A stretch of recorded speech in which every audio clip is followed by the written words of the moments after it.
Secret number 5, protocol.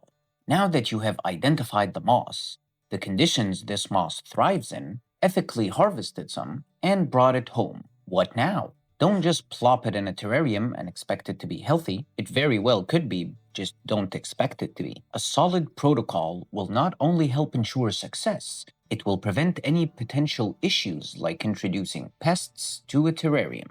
This is made worse if it's a vivarium with a pet inside. Bioactive terrariums, while not complicated, are a complex multitude of harmonious coexistence between the mycelium network within your substrate and the microfauna, like springtails and isopods. It is a deeply involved ecosystem, and the introduction of a mold spore or predatory centipedes, for example, could upset the balance that has been maintained by the layers of life forms that inhabit your terrarium. Here is a step-by-step process of my personal protocol.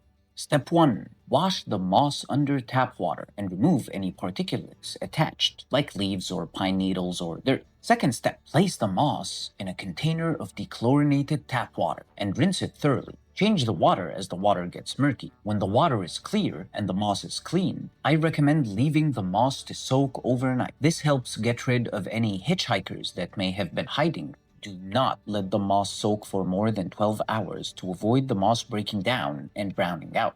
The third step. Now that your moss is sufficiently hydrated, wring the moss out, draining the excess water the moss just absorbed. Wringing out the moss is essential to rebalancing the humidity within the moss. If there's too much humidity in the moss when you put it in the terrarium, it is most likely going to brown out.